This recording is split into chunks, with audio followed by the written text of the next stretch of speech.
فقد قال الله تبارك وتعالى في كتابه المجيد بعد أعوذ بالله من الشيطان الرجيم بسم الله الرحمن الرحيم يا أيها الذين آمنوا كتب عليكم الصيام كما كتب على الذين من قبلكم لعلكم تتقون أياما معدودات. عن سلمان فارسی رضی اللہ تعالی عنہ قال قال رسول اللہ صلی اللہ تعالی علیہ وسلم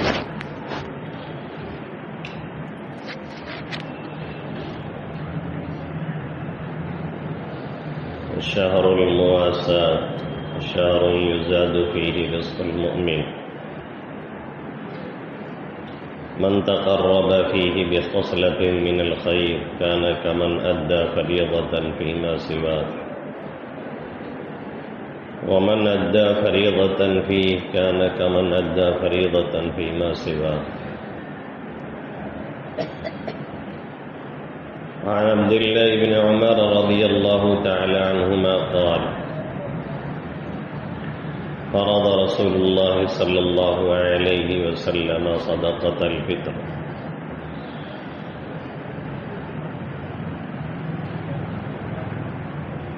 طهرة للصيام من اللغو والرفث وطعمة للمساكين من أداها قبل الصلاة فهي زكاة مقبولة ومن أداها بعد الصلاة فهي صدقة من الصدقات أو كما قال سيدنا وهادينا محمد صلى الله تعالى عليه وسلم.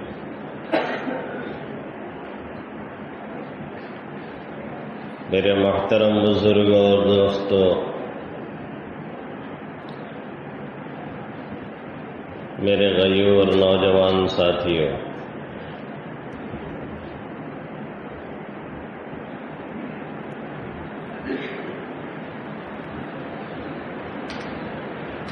یہ رمضان المبارک کا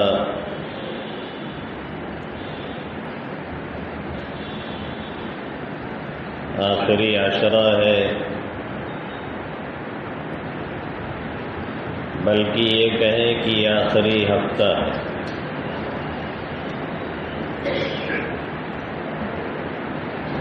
ہاں، اس میں تھوڑا سا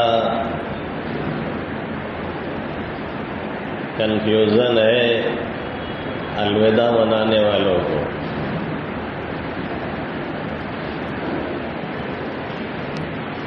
بار بار پوچھ رہے ہیں کہ الوداع آج ہے یا اگلے ہفتے۔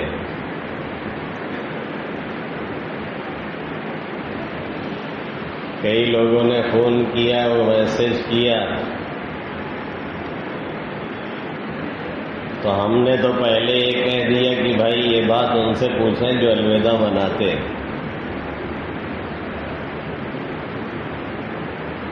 ہم الوداع مناتے ہی نہیں تو ہم سے اس بات کیوں پوچھی جا رہی ہے؟ جو مناتے ہیں ان سے آپ پوچھیے کہ الوداع کب ہے۔ 29 کا چاند ہو گیا تو یہ آخری جمعہ ہے، 30 کا ہوا تو ایک جمعہ ہمیں اور ملے گا۔ اور الوداع کی تو کوئی شرعی حیثیت ہے نہیں۔ ہاں، اتنی بات بس ہے کہ رمضان میں جب جمعہ آتا ہے تو دو فضیلتیں اکٹھی ہو جاتی ہیں۔ ایک رمضان کی جو سید الشہور ہے، تمام مہینوں کا سردار، اور ایک جمعہ کی جو سید الایام ہے، تمام دنوں کا سردار۔ تو ڈبل فضیلت مل جاتی ہے، اس میں جو نیک عمل کیا جاتا ہے اس کا ثواب بہت بڑھ جاتا ہے۔ تو اس اعتبار سے یہ آخری جمعہ ہوگا یا اس کے بعد ایک جمعہ اور ہوگا؟ ماہرین کہہ رہے ہیں کہ نہیں، ایک جمعہ اور ملے گا۔ بہرحال اللہ ہی بہتر جانے، لوگ تو اسی چکر میں رہتے ہیں کہ 29 کا ہو جائے اور یہی آخری جمعہ ہو۔ اچھا، کافی دلچسپ بات یہ ہے کہ آپ صلی اللہ علیہ وسلم کے زمانے میں بھی زیادہ تر عید جو ہے 29ویں کو ہوتی تھی، 29واں چاند ہوتا تھا، اس میں مزہ زیادہ ہے۔ تو بہرحال اب یہ آخری جمعہ ہے کہ نہیں ہے بھائی، یہ آپ جانے، آپ کا کام جانے۔ ہم یہ جانتے ہیں کہ یہ جمعہ ہے اور رمضان میں ہے تو اس کی اہمیت بہت بڑی ہوئی ہے، اور اس سے آگے ملے گا تو پھر ایک جمعہ اور ملے گا، اس میں بھی جو عبادت ہوگی، جو توفیق ملے گی، اس کی حیثیت بہت عند اللہ بڑی ہوئی ہوگی۔ یہ سوال کرنے کی چیز نہیں ہے اور یہ کوئی تلاش کرنے کی چیز نہیں ہے کہ یہ آخری جمعہ ہے کہ نہیں ہے۔ اصل میں ہمیں اور آپ کو یہ دیکھنا ہے کہ ہمیں کرنا کیا ہے اور ہم کر کیا رہے ہیں۔ ہمیں اور آپ کو یہ دھیان دینا ہے کہ ہم نے اب تک کیا کیا ہے اور آئندہ جو ایام بچے ہیں اس میں ہم کریں گے کیا۔ ہم نے اب تک کیا کیا ہے اور ہمارے آگے کے منصوبے کیا ہیں۔ مسئلہ یہ ہے، اصل دیکھنے کی بات یہ ہے، غور کرنے کی بات یہ ہے کہ آج 23واں روزہ پورا ہو رہا ہے، ہم نے روزے رکھے کہ نہیں رکھے، ہم نے اس 23 روزے میں کہاں کہاں ڈنڈیاں ماری ہیں، ہم نے اس 23 روزے میں کہاں کہاں غلطیاں کی ہیں۔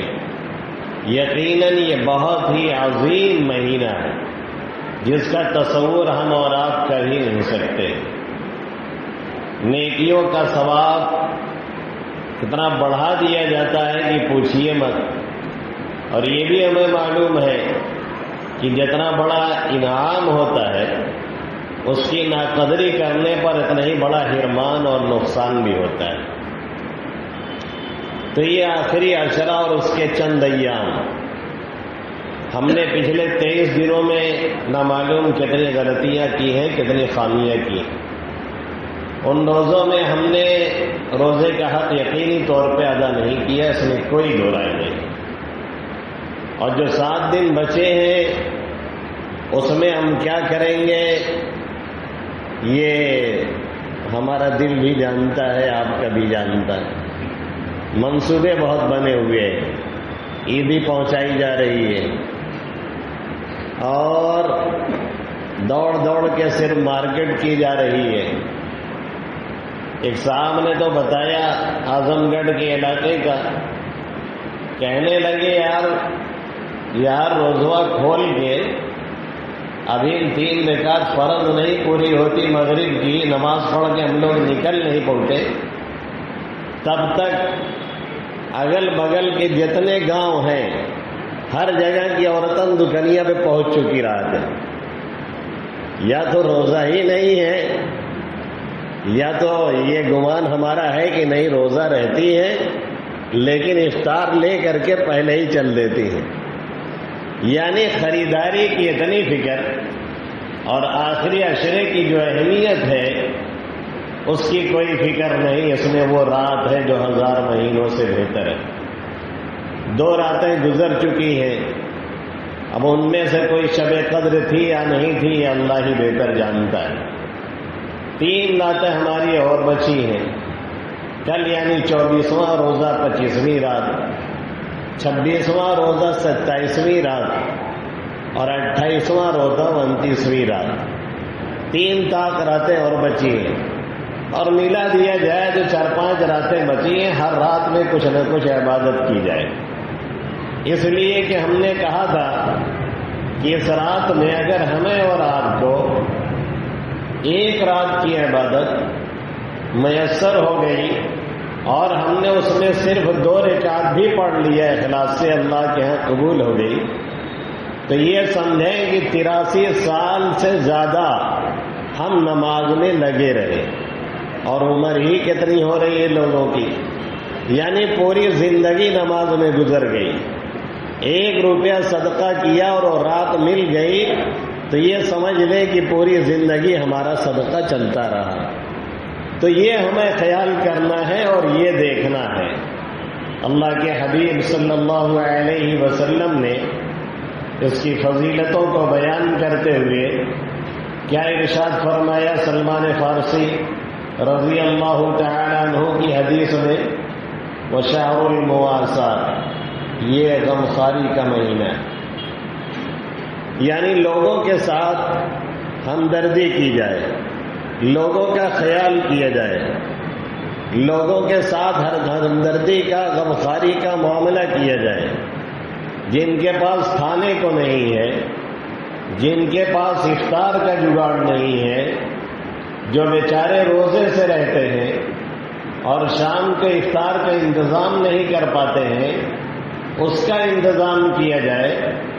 کیونکہ اگر کسی کو ہم نے افطار کرا دیا، معمولی چیز کا انتظام کر دیا، تو بھی ہمارے لیے جنت کا راستہ آسان ہے. اور اگر پیٹ بھر کر کے کھلا دیا تب تو پھر جنت تک جانے تک ہمیں پیاس واس لگنے والی نہیں ہے. شہر المواساۃ، ہمارا جو دین ہے، ہمارا جو مذہب ہے، ہمارا جو اسلام ہے، وہ ہمیں خون چوسنے کی تعلیم نہیں دیتا. وہ ہمیں یورپ اور امریکہ کی تہذیب نہیں سکھاتا ہے. وہ ہمیں یہ سکھاتا ہے کہ ضرورت پڑ جائے تو آپ اپنا پیٹ کاٹ لیں، یعنی خود فاقے سے رہ لیں، لیکن اپنے بھائی کو بھوکا نہ رہنے دیں. یہ ہمارا اسلام سکھاتا ہے. اسی لیے اللہ کے حبیب صلی اللہ علیہ وسلم نے دوسری جگہ ارشاد فرمایا عام حالات میں ہمارے اور آپ کے لیے کہ خیر الناس من ينفع الناس، لوگوں میں سب سے بہتر وہ ہے جو لوگوں کو فائدہ پہنچاتا رہتا ہو. اور دوسری جگہ فرمایا الخلق عیال اللہ فاحب الخلق الی اللہ من احسن الی عیالی، کہ تمام مخلوق یہ اللہ کے اہل و عیال کی طرح سے ہے. جیسے ایک شخص کے بیوی بچے ہوتے ہیں، اس کے ساتھ آپ کوئی اچھائی کریں تو اس کے ابا اماں کو کتنا اچھا لگے گا. ہمارے بچے کے ساتھ، آپ کے بچے کے ساتھ کوئی نیک کام کرے، کوئی اچھا کام کرے، کوئی اس کا تعاون کرے، کوئی اس کے پیٹ بھرنے کا انتظام کرے، کوئی اسے ہدیہ اور تحفہ دے، کوئی اس کے ساتھ کسی طرح کی کوئی اچھائی کرے، تو ظاہر ہے والدین کو کتنی خوشی ہوگی. بچے سے زیادہ اس شخص کو آدمی پیار اور دلار کی نظر سے دیکھے گا اور اسے دعاؤں سے نوازے گا.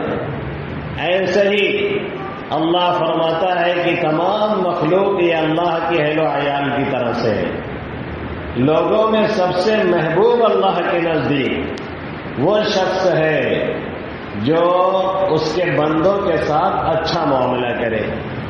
اب ہمارا معاشرہ مغربی تہذیب میں ڈھلتا جا رہا ہے.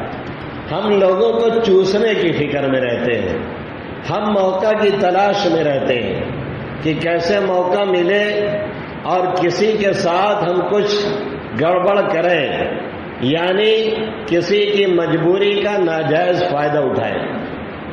یاد رکھیں، کسی شخص کی مجبوری کا ناجائز فائدہ اٹھانا کسی طرح سے درست اور جائز نہیں ہے. اگر ہم نے کسی کی مجبوری کا ناجائز فائدہ اٹھایا ہے تو یقین جانیے کہ مرنے سے پہلے پہلے ہماری بھی مجبوری کا ناجائز فائدہ اٹھایا جائے گا. کہیں ہم پھنسیں گے اور دوسرا کوئی ہماری مجبوری کا ناجائز فائدہ اٹھائے گا، اور اس کے بعد تب ہم یہ کہتے ہوئے نظر آئیں گے کہ معلوم نہیں کیوں ہمارے ساتھ یہ معاملہ ہو رہا ہے. ہم تو نماز بھی پڑھتے ہیں، ہم تو زکوٰۃ بھی دیتے ہیں، ہم تو روزہ بھی رکھتے ہیں، ہم تو تلاوت بھی کرتے ہیں، لیکن ہم نے جو دوسرے کو ٹانگ ماری ہے، جو لنگھی ماری تھی، وہ ہم بھول جاتے ہیں اور اللہ کو یہ چیز سب سے زیادہ ناگوار لگتی ہے کہ اس کے بندے کے ساتھ کوئی غلط معاملہ کیا جائے. اس لیے ہمیشہ اچھا معاملہ کرنے کی کوشش کرنی چاہیے. تو یہ عام حالات میں ہمیں اور آپ کو حکم دیا گیا کہ الخلق عیال اللہ فاحب الخلق الی اللہ من احسن الی عیالی. جب عام حالات میں ہمیں یہ حکم دیا گیا تو رمضان میں کیوں حکم نہ دیا جاتا؟ اس لیے رمضان میں اللہ کے حبیب صلی اللہ علیہ وسلم نے فرمایا کہ من تقرب فیہ بخصلۃ من الخیر کان کمن ادی فریضۃ فیما سوا. جس نے اس میں کوئی نیک نفل کام کیا ہے یہ سمجھ لیں کہ جیسے رمضان کے علاوہ میں اس نے کوئی فریضہ ادا کیا ہو. اور اگر اس مہینے میں کوئی فرض ادا کرتا ہے، جیسے زکوٰۃ ایک فریضہ ہے ہم نے وہ ادا کیا، فجر کی نماز ایک فریضہ ہے 2 رکعت ہم نے پڑھی، تو فرمایا کہ کان کمن ادی 70 فریضۃ فیما سوا. ایسے ہی ہوا جیسے رمضان کے علاوہ میں ہم نے 70 رکعت فرض کی نماز پڑھی ہے. یعنی فجر میں 2 رکعت ہوتی ہے نا، تو اگر ہم نے فجر کی 2 رکعت فرض نماز پڑھی تو یہ سمجھ لیں کہ رمضان میں اس 2 رکعت کے پڑھنے کا فائدہ یہ ملے گا کہ غیر رمضان میں یہ سمجھیں کہ 140 رکعت ہم نے پڑھی. 140 رکعت. زکوٰۃ کا 1 روپیہ دیا تو یہ سمجھیں کہ ہم نے رمضان کے مہینے کے علاوہ میں 1 روپیہ جو دیا تھا وہ 70 روپیہ بند کر کے لوٹ کر کے آیا. اب اگر یہ اعلان کر دیا جائے کہ یہاں بیٹھے جتنے لوگ ہیں وہ 1 روپیہ دیں گے تو 70 لوٹایا جائے گا، اور اگر 1 روپیہ دیں گے تو اس میں 20 اور 25 اور 30 کا اضافہ کر کے انہیں دیا جائے گا، تو ظاہر ہے کہ ہم میں کا کوئی اپنی جگہ بیٹھ نہیں پائے گا. جو بیچارہ چل نہیں پاتا ہوگا، ٹانگوں سے معذور ہوگا، وہ بھی کسی طرح سے گھسٹ کر کے چلا آئے گا کہ یہ ہمارا 20 روپیہ لے لیجئے اور اس کے بدلے میں ہمیں 3000 دے دیجئے. تو یہ اس مہینے کی فضیلت ہے. اور فرماتے ہیں اللہ کے حبیب صلی اللہ علیہ وسلم وشہر المواسات، غم خواری کا مہینہ ہے، لوگوں کے ساتھ غم خواری اور ہمدردی کی جائے. یہی وجہ ہے کہ عام طور پہ لوگ اسی مہینے میں زکوٰۃ نکالتے ہیں. ایسے تو زکوٰۃ ہمیں تب نکالنی ہے جب ہمارا سال پورا ہو رہا ہے، ربیع الاول میں ہو رہا ہو، ربیع الثانی میں ہو رہا ہو، جنوری میں ہو رہا ہو، فروری میں ہو رہا ہو. جس مہینے میں ہمارا سال پورا ہو رہا ہے. جب نصاب ہمارے پاس تھا زکوٰۃ کا 7.5 تولہ سونا، 52.5 تولہ چاندی، یا سونا کم ہے لیکن چاندی موجود ہے، یا سونا کچھ کم ہے لیکن اس کے پاس پیسہ موجود ہے، یا سونا چاندی نہیں لیکن پیسہ ہی اتنا ہے جو نصاب کے بقدر پہنچ جاتا ہے، تو پھر زکوٰۃ دینی پڑتی ہے.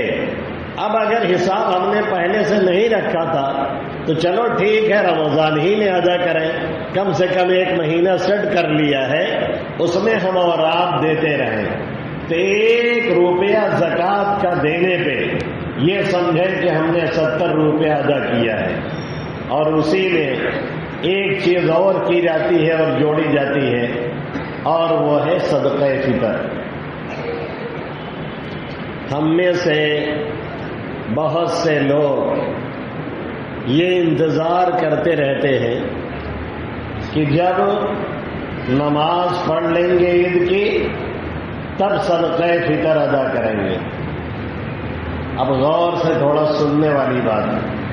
پہلی بات یہ ہے کہ صدقہ فطر کا فائدہ اور اس کی فضیلت کیا ہے.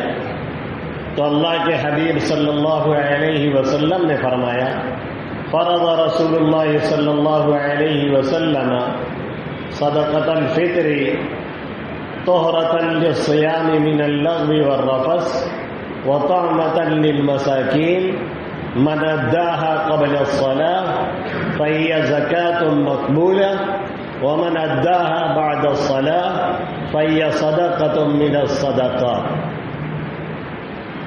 اللہ کے حبیب صلی اللہ علیہ وسلم نے عبداللہ ابن عمر رضی اللہ تعالی عنہ فرماتے ہیں کہ مدینہ میں آقا نے یہ ندا دلوائی، یہ آواز لگوائی جسے ہم کہتے ہیں ڈگی پٹوانا.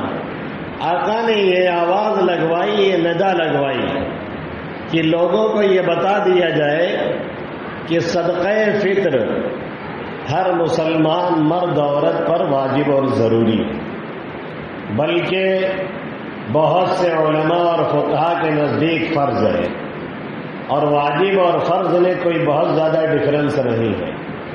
بہرحال آقا مدنی صلی اللہ علیہ وسلم نے یہ اعلان کروایا کہ صدقہ فطر واجب ہے ہر مسلمان مرد و عورت پر، عاقل ہو، بالغ ہو، سمجھدار ہو، جس کے پاس نصاب کے بقدر مال موجود ہے. اگر اس کے پاس نصاب ہے تو اس میں بڑھوتری کی بھی شرط نہیں ہے. صبح عید کی صبح صادق میں آپ کے پاس موجود تھا نصاب، ہمارے پاس وہ مال موجود تھا، تو ہمیں صدقہ فطر دینا پڑے گا. ہر مرد کو دینا ہے، ہر عورت کو دینا ہے، اور یہاں بالغ اور عاقل کی ضرورت ہے، لیکن صرف بالغ نہیں، بچوں کا بھی صدقہ فطر آئے گا. اب اور سنتے چلیں، جو بچے بڑے ہیں، جو عاقل بالغ ہو چکے ہیں، ان کا صدقہ فطر باپ کے ذمہ نہیں. وہ کما رہے ہیں تو خود ادا کریں، اور نہیں کما رہے ہیں، فتو فقیر ہیں، تو پھر رہنے دیں. باپ ادا کر دے تو بہتر ہے، اور خود نہ ادا کرے، بلکہ ان سے کہے کہ یہ صدقہ فطر تم لے جا کر کے ادا کرو، تاکہ انہیں معلوم ہو اور انہیں دھیان رہے اور عادت بنے.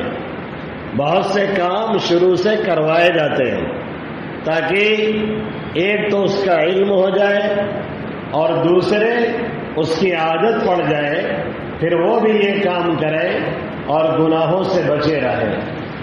اور جو مرد عاقل اور بالغ ہیں ان کے اوپر فرض ہے، اور ان کی بیوی کے اوپر خود فرض ہے، شوہر کی ذمہ داری نہیں ہے. شوہر نکالتا ہے، یہ اس کا احسان ہے. اگر شوہر ان کا صدقہ فطر نہ ادا کرے تو عورت کو خود بخود ادا کرنا ضروری. اور ہے کتنا؟ سب سے لو کوالٹی ہے 50 روپیہ. اچھا یہ بحث بعد میں، اس سے پہلے ایک بات، یہ مسئلے کی بات چل رہی ہے، اس لیے بہت دھیان میں رکھیے گا. مسئلہ عوامی انداز میں بتانے میں کبھی کبھی سمجھنے میں غلطی ہو جاتی ہے، اس لیے عام طور پہ اسٹیج سے مسئلہ نہیں بتایا جاتا ہے.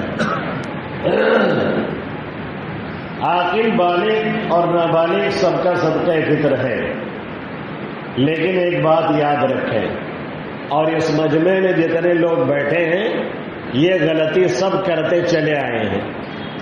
جو لوگ باہر رہتے اور کماتے ہیں ان کا صدقہ فطر وہیں کے اعتبار سے واجب ہوگا، ان کو وہیں کے اعتبار سے صدقہ فطر دینا ہے. دیں کہیں بھی، اپنے گھر بھیجیں، یہاں کے غریبوں کو دیں، کسی اور ملک کے غریبوں کو دیں، لیکن ان کا صدقہ فطر وہیں کے اعتبار سے واجب ہوگا. جیسے ہمارے یہاں 50 اور 100 ہے، لیکن سعودیہ میں وہاں ریال کے اعتبار سے ہندوستان کا 400-500 بن رہا ہے، ہندوستان کا 1000 روپیہ بن رہا ہے، تو ان کو 500 اور 1000 روپیہ دینا پڑے گا. ایک بات. دوسری بات یہ ہے کہ ان کو اپنا وہاں کے اعتبار سے دینا پڑے گا، اور اپنے نابالغ بچوں کا بھی وہیں کے اعتبار سے دینا پڑے گا. اب لوگ کہہ رہے ہیں یہ تو بڑی مشکل ہو گئی. مشکل نہیں ہو گئی، شکریہ ادا کیجیے کہ صحیح مسئلہ معلوم ہو گیا. شکریہ ادا کریں کہ صحیح مسئلہ معلوم ہو گیا اور نکالیے کہاں کے اعتبار سے، کویت کے اعتبار سے، قطر کے اعتبار سے، عمان کے اعتبار سے، مسقط کے اعتبار سے، سعودی عربیہ کے اعتبار سے، دبئی کے اعتبار سے، باہر کے جس کنٹری میں آپ کما رہے ہیں اور رہ رہے ہیں وہاں کے اعتبار سے آپ اپنا صدقہ فطر دیں گے اور اپنی نابالغ اولاد کا دیں گے، اور جو بالغ اولاد ہے اور جو آپ کی بیوی ہے وہ یہاں کے اعتبار سے ادا کریں گے۔ اب یہ نکالا کیوں جاتا ہے؟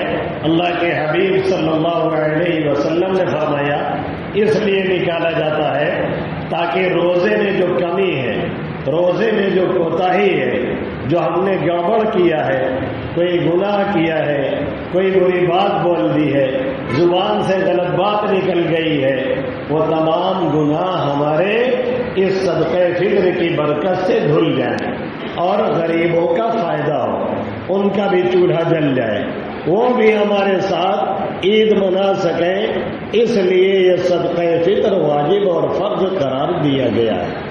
اب ایک مسئلہ آگے سنیے، ہم میں سے کچھ لوگ عید کی نماز کے بعد دیتے ہیں۔ آقا مدنی صلی اللہ علیہ وسلم نے فرمایا جو عید کی نماز سے پہلے دے گا تو اسے صدقہ فطر کا ثواب ملے گا۔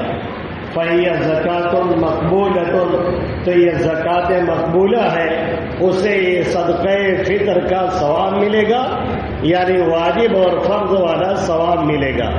اور آقا نے فرمایا جو عید کی نماز کے بعد دے گا وہ ایک عام صدقہ ہوگا، دینا ضروری ہے لیکن عید کی نماز سے پہلے دینا چاہیے تاکہ صدقہ فطر واجب بنے اور اس کا ثواب زیادہ سے زیادہ ملے اور غریبوں کو اس کا فائدہ ہو اور غریبوں کا بھی چولہا جلے، اور جو مقصد ہے کہ ہمارے ساتھ غریب لوگ بھی خوشی منائیں وہ مقصد پورا ہو جائے۔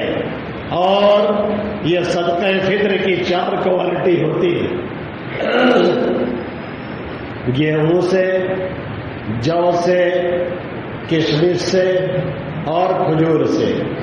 گیہوں کے اعتبار سے 50 روپیہ، یہ سب سے لو کوالٹی ہے۔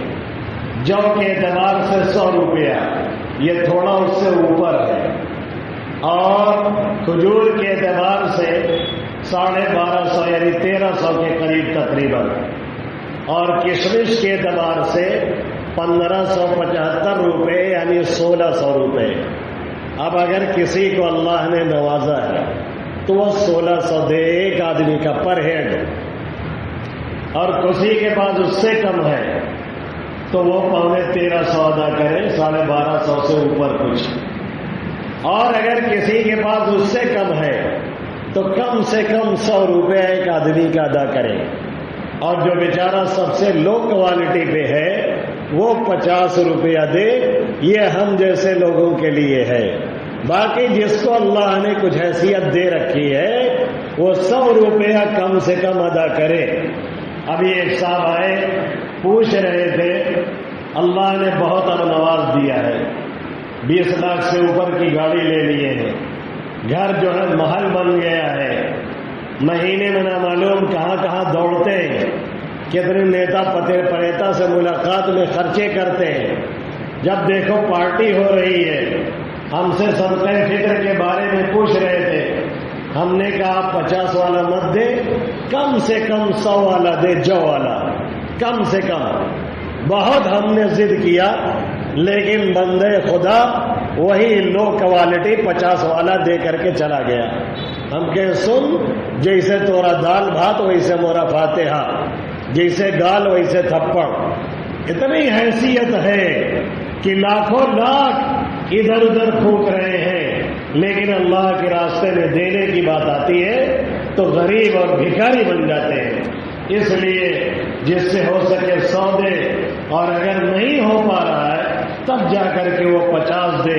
یہ صدقہ فطر کے احکام تھے، اور وہ بھی عید کی نماز سے پہلے تاکہ فریضہ ادا ہو، اور اگر عید کی نماز کے بعد دیں گے تو عام صدقہ ہوگا، لیکن دینا بہرحال ضروری ہے۔ اللہ رب العزت ہمیں اور آپ کو دین کی صحیح سمجھ نصیب فرمائے، آمین یا رب العالمین۔ وما علینا الا البلاغ المبین۔